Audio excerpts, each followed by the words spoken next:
Hi there, my name is Phil Bacon and the Rabbi from another planet. Please like, share and subscribe and ring the little bell so you are notified when new videos drop. And how's the apocalypse treating you today? I've been watching Better Call Saul, because I like Better Call Saul. And it's, once again, back on form. What episode is this? This is episode, wow, I can't remember, 6, 5, 6? Episode 6. I think it was a 10 episode season, is my guess. Yeah. Back on, this season generally is back on. I think the season has been the strongest season so far, because it really gets to the point, well, the heights of Breaking Bad. I actually started watching Breaking Bad again last night, so I'm looking forward to going through the first season of it. But it gets back to the heights of it, and it gets back to it because, I'd say the whole Saul story just isn't as engaging as I thought it would be. It's certainly not engaging enough for like 5 or 6 seasons. When they start mixing it in with like the cartel war with Gus Fring and Laszlo, the Salamancas, that's when it gets into. But when it gets really interesting is when you have people put in impossible situations and forced to function highly, which is the story of Nacho. Nacho was back this week. He was away. So yeah, all this like cartel stuff, Nacho was put on the back burner for the last 2 weeks, and I think it really suffered from it. I don't know where it's going. I'm kind of hoping the last season ends up in present day, so we get like a complete story of who's Saul or Jimmy or whoever it is. Yeah, whoever it is. I'm intrigued to know what happens to Kim in the future. I do hope she's fine. Who knows? Nobody knows. But before we get there, if you're going to hit that subscribe button, thank you very much. That's incredibly helpful for me. Hit the subscribe button today. Make a rabbi happy. It doesn't take much to make a rabbi happy. Just hitting the subscribe button. Oh, there's a Better Call Saul stream. I should let everybody know. I meant to give this away last night on the Better Call Saul, on the Breaking Bad stream that I did, but I forgot. I'm sorry, I was tired. I will give it away on Sunday when I'm on the top. What is it? What am I giving away? You want to know? I'm giving away Breaking Bad, the complete second season. Fantastic season of TV. Looking forward to getting to it. All you need to, because I'm thinking I'm going to do a rewatch of all Breaking Bad. So anyway, to win it, all you need to do is subscribe to the channel. Subscribing being the important part. Then leave the hashtag. I am the one who knocks. I am the one who knocks. Fine. Let's get into this. Go look at the video notes for all the instructions. It'll all be on there. Okay, fine. So we're back on form, and I get the special sauce that's making this season work. I think makes the show work so much better is Nacho. Absolutely Nacho. And I'm kind of just so sad because I'm almost positive he is not going to make it. We did see him in Breaking Bad. We're starting to see people in Breaking Bad. By the way, I watched a pilot of Breaking Bad last night. It starts off with Walt's birthday party, and then Hank he's on TV. So they stop and watch TV. They're talking about a drug bust where they get $700,000 worth of stuff. So I'm thinking, is that the drug bust from a couple of weeks ago? Or last week? Yeah, I'm thinking it probably is. So they're kind of like, I like how they're kind of segging together right now. But yeah, again, I'm really kind of gutted that I don't think Nacho is going to make it. But my real question is his father going to make it? I really don't know. So, yeah. Everything to play for, everything to watch for. So we start off with a pretty cool Kim flashback. Where she's a little girl and she's going to be picked up from a school with a cello, and her mother comes and she's late. She's clearly an alcoholic, clearly spent too much time at the bar, and that's why she's late. And Kim's like, no, I'm just going to walk her. But again, this is really giving you insight into Kim's character, like who she is, where she came from. And Kim is somebody I really believe strongly has to follow the rules, but is very attracted to not following rules. So I think I think her with Jimmy, with Saul, whoever you want to call him, is destined to be bad news. Again, another one which I really hope survives it. Although they were saying that if they did a spin-off series, they'll do it with Kim, who's the actress Rhea Shehorn, who's really excellent, really is excellent in this. So I guess she survives. I hope she will. Again, it's Better Call Saul Breaking Bad universe. You have no idea. So we have that little flashback with Kim, and then we see Saul being Saul. Saul is now become Uber Saul this season, and he's with his like video his video club from school, who like does all his filming stuff for him, and he's trying to work out the scam, how he can like take an old Mercy Verde videos and like incorporate people into them. And it just what they just don't have the time. They have like 24 hours, so they come up with a much cheaper, easier thing, and we have no idea what's going on or what the plan is until it's revealed later in the episode. But in the middle of like Saul being in the middle of like setting all this up, orchestrating everything, doing everything, Kim turns up and says, "Yeah, no, I can't go through this. I can't." She's willing to pay like the extra $30,000 or $40,000 from her own pocket to give, was it Mr. Ackerman, the client, get him up to $75,000, which would be enough to make him move. We think. Fine. So yeah. But it's clear, kind of Saul was like, "What?" And yeah. He was trying to back down from this last week. I think we've gone as far as we can. But this week, once he's got his teeth into a good con, he can't let it go. Again, everything his brother said about him was pretty much right. About him becoming a lawyer, it's like giving an orangutan, like a monkey, a machine gun. Like the law in his hands is a dangerous thing, and he's 100% right. He's just been proved 100% right over and over and over and over again. So things kick up into a higher gear when we get when Nacho comes in. As I said, just adding that bit of Nacho in really, really, really puts this show together. So there's a really great scene where Gus and Mike meet Nacho, and Gus is like, "You're just going to be dealing with Mike now." Mike is like the commander in chief for Gus's forces. He really is. And there's kind of a nice moment where Nacho's like saying, "Well, what are you working for him for? You're a decent guy. This guy's scum." And he's like, Mike. And he says, "Look, I'm only doing this because he's holding a gun to my father's head. He's going to kill my father if I don't." So Mike's like, Mike is touched by that. Mike is, and he's like, "First we get the job done." Mike is all business. Mike is 100% business. First we get the job done, and then we'll talk. I think so. Mike will want to try and sort something out for that.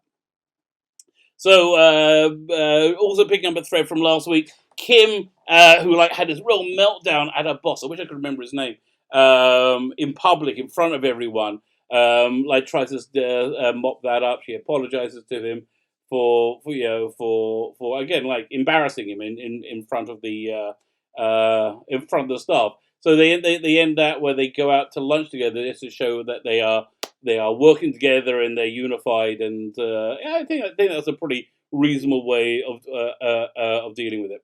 The whole Mike story is really on full. Mike is uber Mike this episode. So we got this is really cool stuff where he's interviewing this librarian who's a witness to not witness to a murder, but witness to the aftermath of murder, and he wants to pin it on Laszlo. That's like what he feels the best bet. So he's very, very clever about like manipulating her to give the evidence he needs to get that it needs to be given. Which like sets up the pins to like knock down Laszlo, and then he does this really cool stuff in the police station, making sure the report gets to the right desk, because he's got this really intimate knowledge of police work, and he's very, very clever. And so his plan is to make Laszlo the prime suspect. So it ends up when he's eventually picked. And then he points him in the direction of him. They puts for a police scanner. He puts a dispatch out saying exactly where he is. He's pulled over, and Laszlo reaches for his gun, and you think it's going to be a shootout. And then another cop car comes. And he's like, "Yeah, I think I can still take him." But then like 3 or 4 of them pile up. He's like, "Yeah, I guess not." So I saw in the trailer for next week he's in a prison cell. So again, that ongoing war is again, it's a special sauce. It's really, really, really making this season work. The other ongoing war is Saul's ongoing hate campaign against Howard, and I really just don't understand. I mean, I know he has motivation. I know he has a specific motivation. I just don't understand what they are or what his end game is. So this week he gets a couple of hookers who he just represented. And he gets them to go to Howard in that swanky restaurant that Howard's was having a business lunch with Ed Begley Jr., who was Saul's boss in was it season 2 or 3? I can't remember. And they totally embarrass him. They said, "Hey," they say his name. They said, "You haven't paid us." And it's it doesn't look good for him. So I don't know what's his end game. I don't know what's his motivation and what's his end game. Why does he hate Howard so much? I guess because he didn't have the courage to stand up. There's a thing called a midrash in Jewish philosophy. It's kind of like apocrypha, maybe more solid than that. So there's this medrash about a pharaoh. Pharaoh's trying to decide, in ancient Egypt, what to do with the Jews before he throws them in the Nile. The babies in the Nile. I'm sure you've seen the Ten Commandments. Great movie. So he has three advisors. He has Bilam, who turns up later in the Bible as being a bad guy. He has is it Bilam or Balak? No, Bilam. He has Jethro, who's Moshe's father-in-law, and he has Job. So he has those three advisors. So Bilam's who's the bad guy. Bilam's yeah, throw the Jews in the water. And you have Jethro, who's catch you later, runs screaming. You don't see him again. And then you have Job. Job keeps silent. So Job keeps silent, and because of that, you get the whole book of Job where he has all these afflictions put on it. And the idea is when your neighbor, when your brother is in pain, when someone is in pain, if you keep silent, you are complicit in it. It's wrong. You need to have empathy. You need to feel for your fellow person. So I think maybe that might be part Saul's motivation here. That he saw how much pain he was in, and Howard was complicit in it, and now he's done he's doing a 12-step program, or whatever, to make him feel better. It's just not good enough. So I think that's what's going. But what's the end game? Is I can see Howard killing himself at the end of this, which I don't think this. I just don't think that's something that Saul wants to do. So the high spot of the evening, the episode, the high spot of the not evening, the episode of the of everything is the meeting with the Mercer Vader boss Kevin, where they're going to settle the thing with Mr. Ackerman's house as they can all move on. They think they got work. Kim thinks he's just going to go in and ask for $75K and it'll be fine. But that is not what happens at all. And Kim is apoplectic. Kim is not, because remember, Kim needs to follow the rules. She's had a childhood of somebody not following the rules, and she needs to follow the rules. So firstly, Saul's made all these fake ads, just smearing Mercer Vader terribly, which I'm sure he could be sued into oblivion for, but not before he runs them. Once he runs them, it's gonna kill the bank. But that is only just to soften him up. Then he goes for the sucker punch, which is the thing that Kim saw last week in the when the creepy guy broke into Kevin's house and to get information. She saw the picture that the Mercer Vader logo was based on, and somehow they worked out that he doesn't own the intellectual properties to the picture. He just bought a copy of the picture from the person who took it. It was a Native American woman called Mrs. Bitsui, I think. Yeah, Mrs. Bitsui.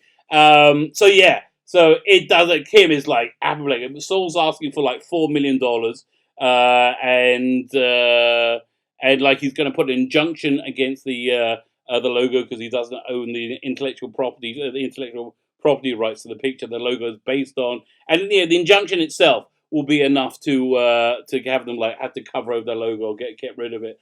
For years while it's in litigation. So it ends up pretty good for Saul.